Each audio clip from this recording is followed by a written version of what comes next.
할렐루야. 우리 주일 예배 오신 여러분들을 주님의 이름으로 축복하고 또 환영합니다. 복된 주일 예배 되기를 바랍니다. 아까 목사님 광고 말씀 잘 전해주셨는데요. 아프가니스탄 난민들이 있고 특별히 그 자녀들이 있습니다. 저희가 난민 사역을 해보니까 어른들은 이렇게 웬만하면 바뀌기가 정말 어려워요.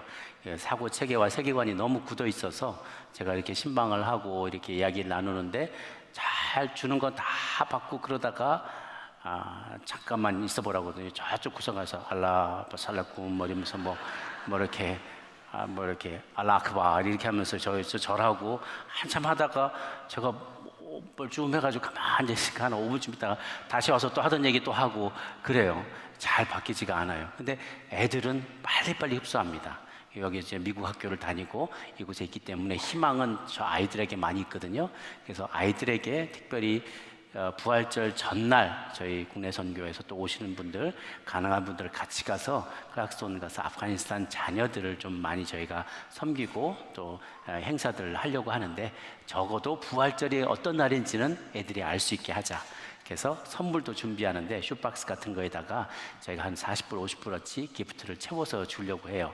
그 기프트의 내용은 그쪽에서 알려준다고 합니다. 그러면 거기에 맞게 학용품 같은 거 패키지해서 주려고 하니까요. 여러분 동역 단위로나 이렇게도 좋습니다. 여러분들이 많이 좀 동참해 주셔서 선물 만드는 거 저희가 한 300개 정도 필요하다고 하니까 그거 만드는 일에 동참해 주시고 또 물질로 헌금해 주셔도 그거 가지고 저희가 필요한 학용품이나 아이들의 물품들 사서 이제 공급해주고 부활절의 기쁜 소식을 같이 증가할 수 있을 것 같습니다. 우리 저희 교회 예배드리는 어린 아이들 동반하는 부모님들 또 예배 잘 들을 수 있도록 저희가 잠옷을 따로 이번에 또 준비하게 됐고 오늘부터 시작했거든요. 저 아래쪽에 유치부실에 있는 그 클래스 1 그쪽에서 예배 들을 수 있도록 저희가 잠옷실 또 거기 수유실도 모유 수유실도 운영을 하니까요.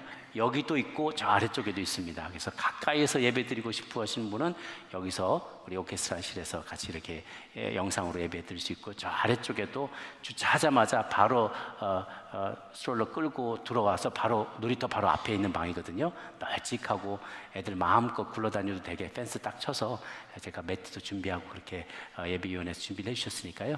또 우리 자녀들 또 자녀들 동반한 어린 자녀들 동반한 부모님들도 많이 들어오시도록 초대해 주시기를 부탁드리겠습니다. 오늘 위기의 순간 드러나는 진정한 친구 제목으로 말씀을 나누도록 할게요.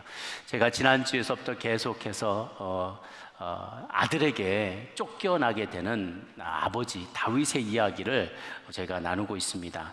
지난 시간에 우리가 들었을 때 압살롬이 쳐들어온다라는 그 소식을 들을 때 다윗이 성을 빠져나가게 됩니다. 그리고 그러면서 그 스토리가 이제 계속 이어지게 되죠. 이 예루살렘 성은 당시에 City of David, 다윗 성이라고 불려졌어요.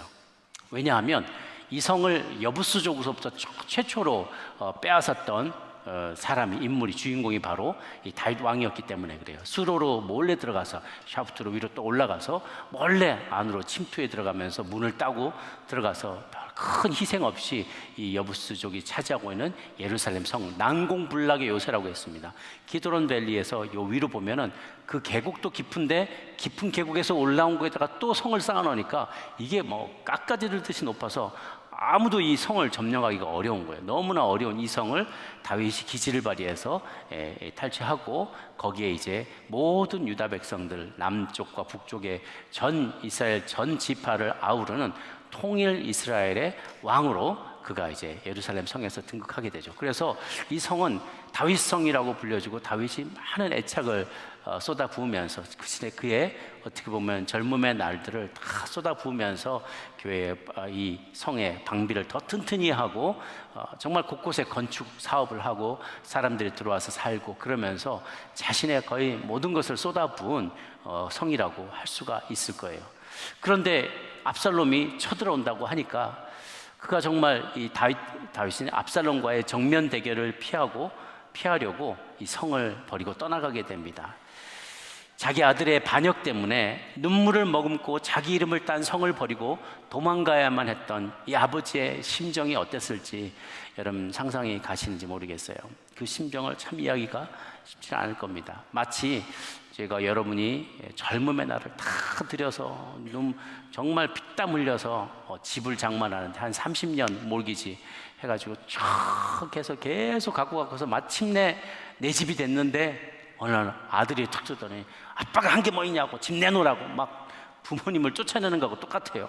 그러면 엄동설안에 쫓겨나서 그냥 맨발로, 다윗은 맨발로 뛰어나왔다고 그랬어요. 그렇게 쫓겨나서 길바닥에 내앉는 거나 다름없는 거예요. 그 마음의 배신감과 그 억울함과 이게 얼마나 크겠습니까?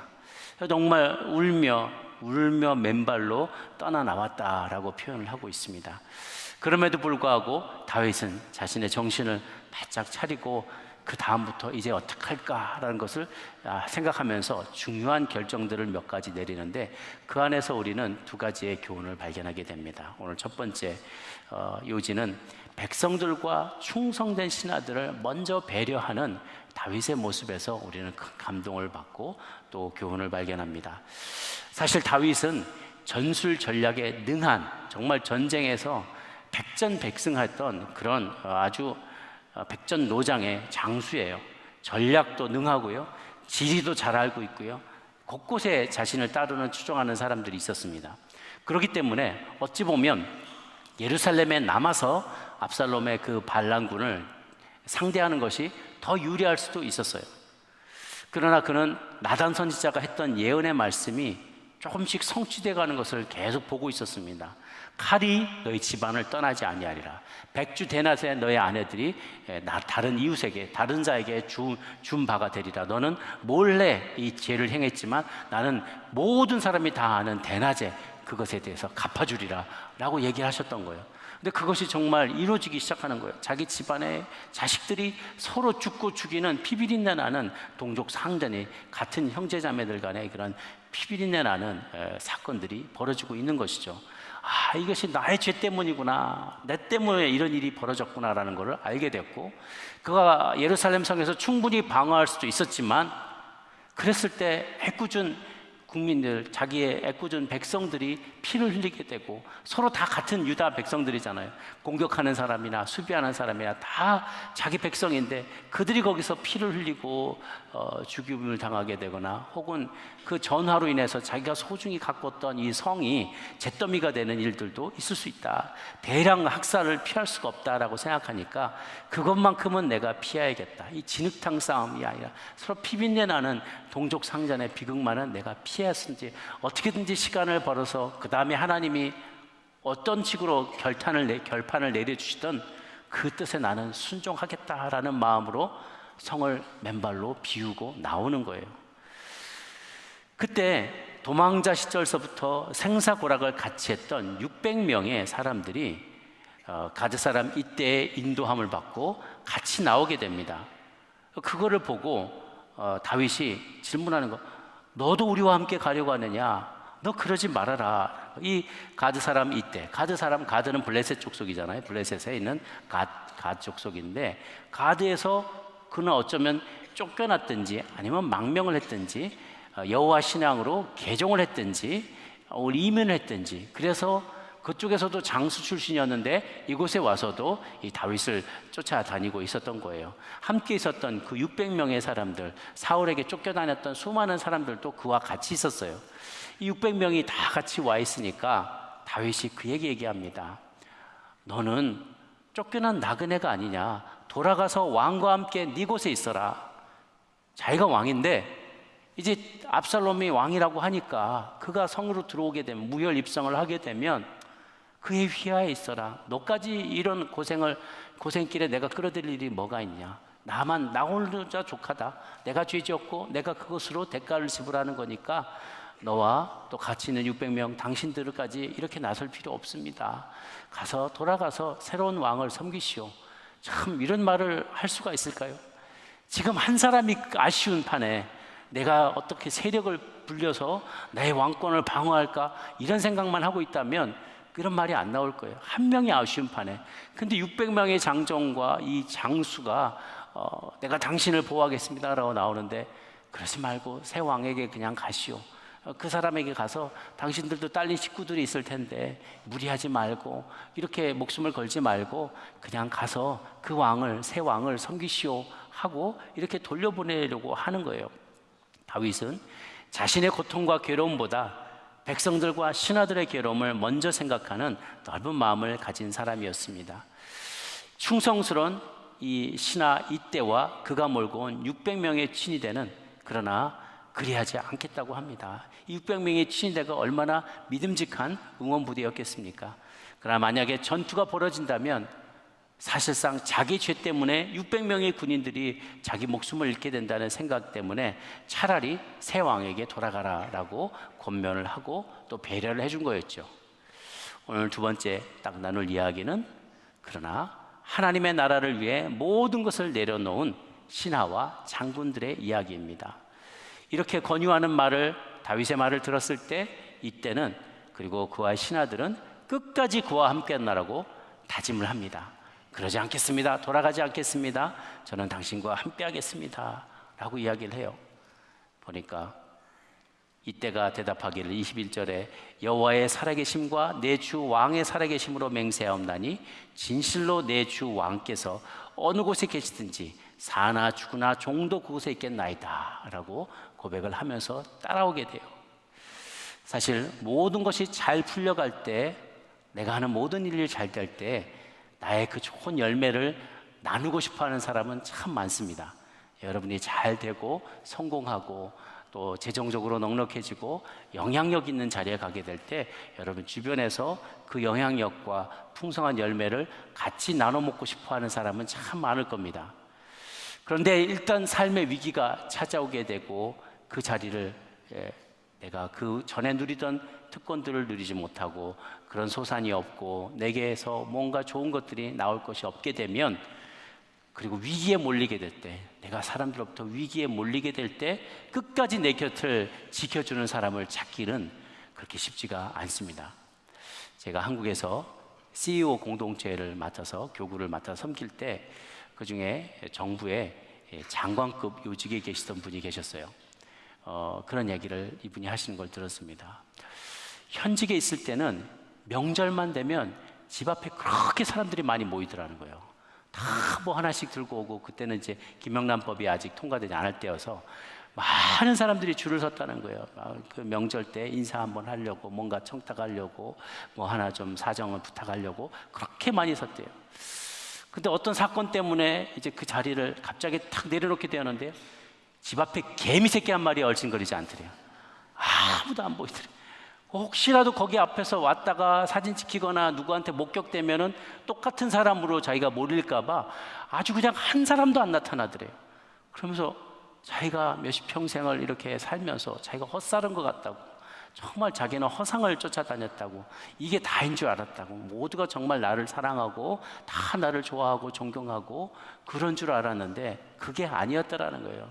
자기가 소유한 것, 내가 소유한 것을 탐냈을 뿐이지 진정으로 나의 친구였던 사람은 없었다는 걸 그분이 뒤늦게 깨달았다고 해서 한탄하는 모습을 들은 적이 있습니다.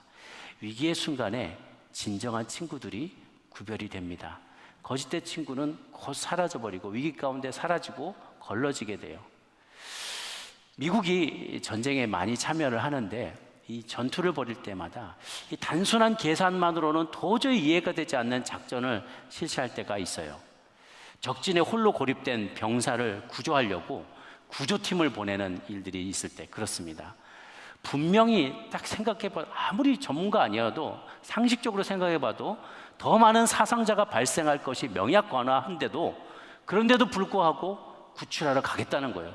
그리고 자원할 사람을 나오라고 합니다. 이 미션이 굉장히 어려운 걸 알기 때문에 찍어서 가지 않고 자원받는다고 먼저 자원을 받아요. 그런데 너도 나도 가겠다고 자원을 하고, 방금 싸우고 왔던 사람들이 다시 구조팀을 만들어서 또 출동을 합니다.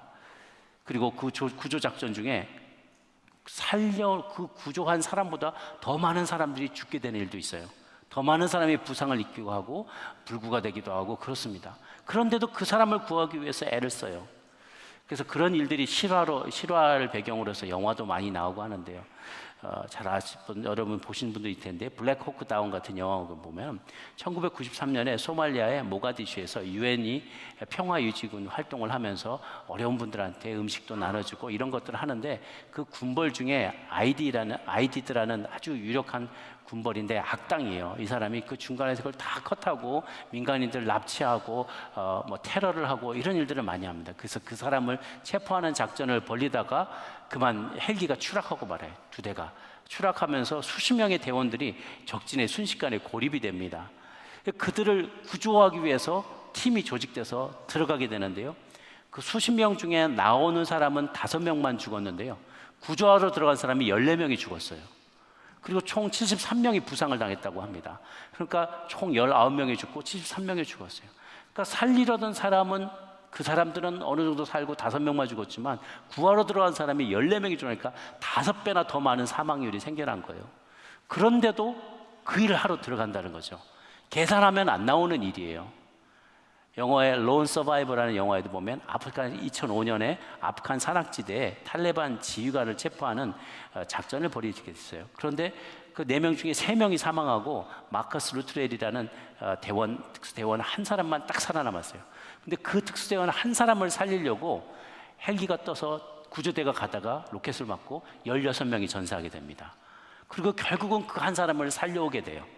그러니까 1대 16으로 목숨을 맞바꾼 거예요. 그 한 사람을 살리려고. 라이언 일병 구하기도 딱 한 사람을 살리려고 얼마나 많은 사람들이 투입이 되고 노력을 합니까? 한 사람을 살려내기 위해서 더 많은 사람이 죽음을 맞게 되지만 그 한 명을 살림으로써 인해 다른 수십만 명의 병사들에게, 현재 뛰고 있는 현역의 많은 병사들에게 우리는 당신이 작전 중에 고립된다 하더라도, 당신이 포로가 된다 하더라도, 당신이 그 가운데 싸우다가 홀로 남게 된다 하더라도 우리는 절대로 당신을 두고 남겨주지 않겠다. 그대로 두지 않겠다. 우리는 반드시 돌아오겠다. 우리는 반드시 당신을 구출해내겠다라는 메시지를 모두에게 주는 거예요. 그러니까 군인들이 로열티가 확 올라가는 거죠. 충성스러운 거죠. 끝까지 내가 마지막까지 포기하지 않고 있다가 내가 잡힐지언정 그리고 내가 기밀은 말하지 않겠다. 왜냐하면 반드시 우리 팀들이, 내 전우들이 나를 구출해 오러 올 거기 때문이다. 이런 확신이 그 안에 있는 거예요. 무슨 일이 있어도 나는 당신을 떠나지 않겠다라는 이때와 600명의 군인들이 이렇게 충성을 맹세하는 것을 들었을 때 다윗은 그 마음이 얼마나 든든했겠습니까? 아, 하나님이 나를 버렸나 보다. 나를 징계하나 보다. 나는 여기서 이제 죽을 수도 있겠구나. 그래, 하나님 뜻대로 이루어지기를 바란다라는 마음으로 자기는 그저 이 백성들을 살리려고 돌아가라라고 했는데, 아닙니다. 우리는 당신과 끝까지 함께 했습니다. 이런 이야기를 하는 것을 들을 때 마음에 용기가 솟아나는 거죠. 아, 어쩌면 하나님께서 내게 다시 기회를 주실지 모르겠다. 이런 마음을 갖게 돼요. 결국 이때 다윗에게 충성을 맹세했던 이때는 나중에 다윗이 예루살렘 성으로 복귀하게 됐을 때 다윗의 군대 장관으로 더 중용이 되어서 잘 쓰임을 받게 됩니다. 이때 저 측근들로부터 아히도벨이 배신했다라는 소식이 들려오게 됩니다. 아히도벨은 그의 모사 중에 모사였어요. 그에게 여러 가지 계략들, 전략들을 알려주던 그런 아주 가까운 신하였는데 그가 배신하고 압살롬 편에 섰다는 이야기가 들려오게 된 거예요. 아마도 이 시편 41편은 그 소식을 들었을 때 당시에 다윗이 쓴 게 아닌가 추측을 하게 됩니다. 5절에서 9절까지인데요. 저와 교독하도록 할게요. 나의 원수가 내게 대하여 악담하기를 그가 어느 때에나 죽고 그의 이름이 언제나 없어질까 하며 나를 보러 와서는 거짓을 말하고 그의 중심에 악을 쌓았다가 나가서는 이를 선포하며 나를 미워하는 자가 다 하나같이 내게 대하여 수군거리고 나를 해하려고 꾀하며 이르기를 악한 병이 그에게 들었으니 이제 그가 눕고 다시 일어나지 못하리라 하며, 함께 있습니다. 내가 신뢰하며 내 떡을 나눠 먹던 나의 가까운 친구도 나를 대적하여 그의 발꿈치를 들었나이다. 아멘. 아히도벨처럼 나와 내가 신뢰했고 내 떡을 같이 나눠 먹고 내 테이블에서 함께 식탁을 나누던 그가 나를 대적하여서 발꿈치를 들었다. 대적하여 반역했다. 그럴 때 마음이 너무나 쓰라린 거예요. 너무나 아픈 거예요. 후에 훗날 예수님도 자신을 배신했던 가룟 유다에 대해서 이 본문으로 인용합니다. 내가 신뢰했고 내 떡을 먹었던 친구가 나를 대적하여 일어섰다라고 하는 것이죠. 이렇게 위중한 상황 중에 다윗은 기도합니다. 그의 기도의 내용이 이거예요. 암쪼록 하나님께서 아히도벨의 모략을 어리석게 하옵소서. 31절에 여호와여 원하건대 아히도벨의 모략을 어리석게 하옵소서. 무력하게 도와주시고 헛된 그가 계획하는 모든 계략이 다 이루어지지 않고 헛되게 돌아가게 해주십시오라고 급하게 간구를 합니다. 그런데 그가 그렇게 간구하자마자 하나님은 도망가는 그 길 감난산 꼭대기에서 후세를 만나게 돼요. 후세도 또 다른 모략가인데 그를 만나게 되면서 서로 새로운 아이디어를 주게 돼요. 그러니까 우리가 위급할 때 하나님 앞에 기도하면 하나님의 어떠한 사람들을 만나게 해주세요. 후세라는 사람을 만나게 됩니다. 그는 옷을 찢고 흙을 머리에 덮어 쓰면서 지극한 슬픔과 비통함을 표현하며 다윗을 마주하게 됩니다. 다윗이 정말 맨발에 울며 그 산으로 올라가고 있을 때 그도 그 슬픔을 표현하면서 왕에게 나와서 왕을 돕겠다는 의사를 표현합니다. 그러자 왕이 다윗이 후세에게 말합니다. 당신은 나와 함께 가는 것이 나에게 누가 된다. 당신은 나이도 많아서 피난 가는 우리 행렬을 따라오기도 힘들 것이다. 그러니 차라리 돌아가서 내가 지금까지는 왕의 아버지를 섬겼지만 이제 아들인 당신을 계속해서 섬기겠습니다 라고 말하라는 거예요. 그러고 나서 거짓 투항을 하고 그에게 잘못된 계략을 알려줘서 그래서 그 아히도벨의 계략을 무력화시켜라 라고 그에게 서제스트 하는 것이죠. 그러자 후세가 그 이야기를 듣고 큰 결단을 하고 돌아갑니다. 그리고 거짓으로 압살롬에게 투항하는 것이죠. 다윗과 함께하면서 싸움을 나가는 것도 위험한 일이었지만 다윗의 말처럼 그에게로 거짓 투항해서 압살롬에게 그의 캐비넷 안에 들어가게 되는 것도 이것도 또한 위험한 일이었어요. 모두 다 위험한 일. 들통나면 여기는 바로 들통나면 죽는 거예요. 그러니까 후세도 얼마나 큰 결단을 한 것이겠습니까? 그 계획이 들통난다면 죽음을 면할 수가 없게 되는 거예요. 왕과 함께 하기로 한 이때의 결단이나 왕이 시키는 대로 지시하는 대로 그에게 가서 압살롬의 그의 신하로 거짓 투항해서 있는 것이나 모두 다 목숨을 건 결정들이었습니다. 그러지 않고 어쩌면 이들도 그냥 각자 도생하면서 먼 발치서 다 왕이 쫓겨나고 이렇게 당하는 것을 그냥 먼 발치서 구경만 하고 있을 수도 있었어요. 그러면 아무런 피해가 없잖아요. 멀리 도망가서 숨으면 그냥 나는 굿이나 보고 떡이나 먹자, 그냥 누가 이기나 보자, 이기는 편 우리 편 하면서 끝까지 기다리고 있을 수도 있었을 거예요. 그런데 그렇게 하지 않았어요. 분명하게 자기의 섬길 자를 택했던 것이죠. 그러나 이러한 죽음의 위협에도 불구하고 이때와 후세는 일사의 각오로 다윗을 쫓겨내라고 다짐을 합니다. 그리고 다윗의 명령대로 하겠노라고 이야기해요. 그 근거가 무엇일까? 가만히 생각해 보면 이건 도저히 인간적인 계산이나 인간적인 판단에 기여한 게 아니었어요. 누구를 좋아하고 누구를 싫어하고의 문제도 아닙니다. 선호도의 문제도 아니고 누가 세력이 더 센가 큰가 누가 승률이 더 높은가 이것도 아니었어요. 그 사이에서 눈치 보는 게 아니었어요. 그들은 다윗이 허물이 많은 걸 다 알고 있었습니다. 이미 그 다윗이 이렇게 범죄함으로 그가 자녀들도 잘 돌보지 못했고 이런 것들을 다 보고 알고 있었어요. 다윗이 허물이 많음에도 불구하고 그는 하나님이 세운 왕이라는 확신이 있었기 때문에 no matter what, 지금 상황이 아무리 불리하다 할지라도 그를 끝까지 내가 보위하고 섬기겠다라는 그 마음의 확신과 결단이 있었던 거예요. 그래서 그것이 그들의 동인되고 모티베이션이 됐습니다. 우리도 살다 보면 인생에 때때로 위기가 찾아올 때가 있어요. 내가 억울하게 모함을 당하거나 수치를 당하고 있을 때 사람들이 나를 안다고 말하는 것만으로도 이미 다른 사람부터 비난을 받고 수치를 당할 수 있고 손해를 볼 수 있는 상황들이 찾아올 수 있습니다. 그럴 때 보면 평소에 내가 너무나 신뢰하고 가깝다고 믿었던 지인들과 친구들도 나를 모른다 하고 배신하고 떠나갈 수 있습니다. 그래서 공통의 어떠한 이해관계 때문에 이익관계 때문에 그걸 가진 사람 중에서 우리는 진정한 친구를 발견하기가 정말 어려워요. 왜냐하면 그 이익과 이해관계가 없어지게 되면 더 이상 그가 내 곁에 친구로 머물 이유가 없기 때문에 그런 거죠. 그러나 끝까지 남는 진정한 친구는 어떤 사람인가?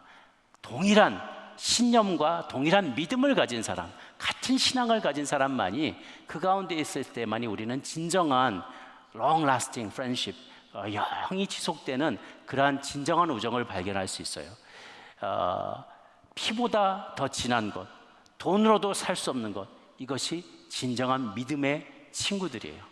그래서 우리가 같이 때로는 멀리 자주 보지 못하는 먼 친척보다, 믿지 않는 먼 친척보다도 매주 만나서 함께 신앙을 나누는 우리 서로를 형제 자매라고 부르는 이유가 바로 그것 때문에 있는 것이죠.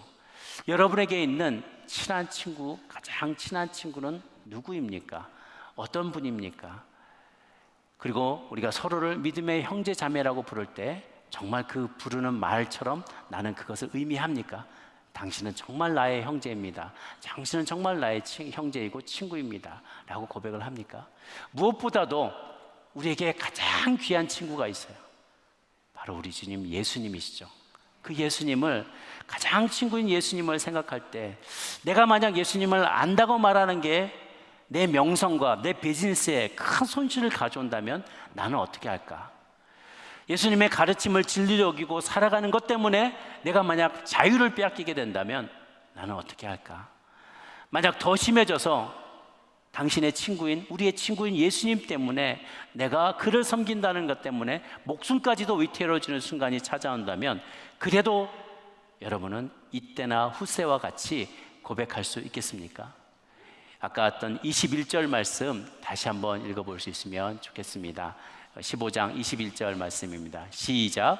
여호와의 살아계심과 내 주 왕의 살아계심으로 맹세하옵나니 진실로 내 주 왕께서 어느 곳에 계시든지 사나 죽으나 종도 그곳에 있겠나이다. 아멘.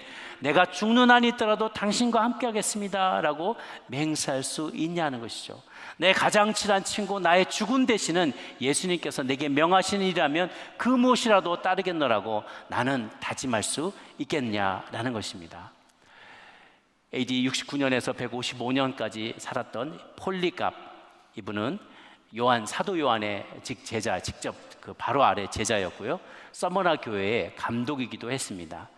그는 로마 황제 숭배를 거부하고 예수님만을 주로 고백한 죄로 체포되었어요. 그래서 그가 사형 선고를 받게 되었는데 집행자가 그를 협박하면서 예수 그리스도를 부인하라, 한 번만 부인하라, 그러면 살려주겠다 라고 협박을 했는데 폴리갑이 이렇게 답했다고 합니다. 잘 알려진 내용입니다. 나는 지난 86년간 주를 섬겨왔어. 그분은 그 세월 동안에 한 번도 나를 버리신 적이 없는데 내가 어찌 그분을 부인하겠어? 내가 어찌 그분을 배신하겠어? 라고 말하면서 그가 당당하게 이 사형에 임하게 됩니다. 결국은 화형을 당했는데요, 평안한 모습으로 찬양하면서 순교했다고 알려지고 있습니다. 여러분은 끊임없이 주님을 배신하는 이들입니다. 우리 자신을 너무나 잘 알아요. 조금만 불리하면, 조금만 내가 손해볼 것 같으면, 조금만 내가 피곤하면 그분 모른다, 그냥 이만하 적당히 하겠다, 그분 뜻대로 요번만 다음번부터 잘하겠다, 끊임없이 주님 배신하고 가르침대로 순종하지 않습니다. 마치 아들 압살롬이 아버지 다윗을 배신한 것처럼 신하 아히도벨이 자신의 주군인 다윗을 배신한 것처럼 우리도 언제든지 주님을 배신하고 주님 마음을 아프게 해드리는 일이 얼마나 많은지 몰라요. 주님의 명령에 순종하지 않는 것이 주님을 배신하신 것이죠. 다윗은 맨발로 울며 감난산으로 올라갔다고 했어요. 맨발로 울며 그 감난산으로 올라가서 정말 그 슬픈 피난길에 오르게 되는데 그 길을 천년의 세월이 지난 후에 우리 예수님이 걸어가십니다. 그리고 그곳에서 예루살렘 도성을 바라보시면서 이렇게 말씀하시는 장면이 나와요. 마태복음 23장 37절 말씀인데요, 같이 한번 읽겠습니다. 시작. 예루살렘아 예루살렘아 선지자들을 죽이고 내게 파송된 자들을 돌로 치는 자여, 암탉이 그 새끼를 날개 아래 모음같이 내가 내 자녀를 모으려 한 일이 몇 번이더냐. 그러나 너희가 원하지 아니하였도다. 그 다음에는 너희 집이 황폐하여 버려지게 될 것이다 라고 얘기를 하고 예언하세요. 예수님도 그 고개를 넘었던 예수님이 이 보시면서 느꼈던 것은 끊임없이 배신하는 이 백성들, 끊임없이 나를 모른다고 말하고 떠나가는 백성들을 그때도 예수님은 다 경험하신 거예요. 이때쯤에는 이미 밤 선데이가 지나서 모두가 다 예수 그리스도를 메시아로 오시는 메시아로 그렇게 떠받들고 칭찬하고 그렇게 소리 높여놓고 좀 지나면 순간에 배신해버리는 날들이 이제 곧 다가오게 되거든요. 그걸 바라보시면서 이미 다 알고 계시는 예수님이 얘기하시는 거예요. 예루살렘아, 예루살렘아, 내가 새끼가 암탉이 그 새끼를 품은 것처럼 니들이 그렇게 배신하고 그래도 그렇게 앞으로 네가 할 일들을 내가 보면서 그렇게 내가 품으려고 했는데 끝까지 배신하는 이 백성들아, 이 예루살렘 백성들아, 너희들이 앞으로 돌 위에 돌도 하나 남지 않고 다 멸망한 날이 올 것인데 너희들이 언제까지 이렇게 배신하며 나를 떠나를 것이냐라고 안타까워하시면서 눈물 흘리며 그 산을, 예루살렘 성을 바라보십니다. 이 두 가지가 오버랩이 됩니다. 왜냐하면 다윗은 앞으로 오시게 될 예수 그리스도 메시아의 어떻게 보면 예표와도 같기 때문에 그래요. 자기 아들에게 배신당하고 신하들에게 배신당하는 그 모습 속에서 우리는 또 우리 모두로부터 배신당하고 그 모든 배신의 아픔을 안고 십자가를 지고 돌아가시는 예수님의 모습을 발견하게 됩니다. 그럼에도 불구하고 끝까지 자기 백성을 품으시는 예수님, 그의 모습 안에서 참된 친구됨이 무엇인지를 우리는 배우게 됩니다. 마지막이 가까워 옵니다. 그럴 때일수록 어찌 보면 우리가 믿는다는 것 때문에 그분을 안다는 이유만으로 그분이 나의 친구이며 나의 주인이시다라고 고백하는 것만으로 억울한 일, 원통한 일을 당해야 할 일들이 점점 많아질 수 있습니다. 그거로 인해서 우리의 자유를 속박당할 수도 있고 어떤 이들은 생명을 잃게 되는 일들도 선교지에서 많이 일어나고 있습니다.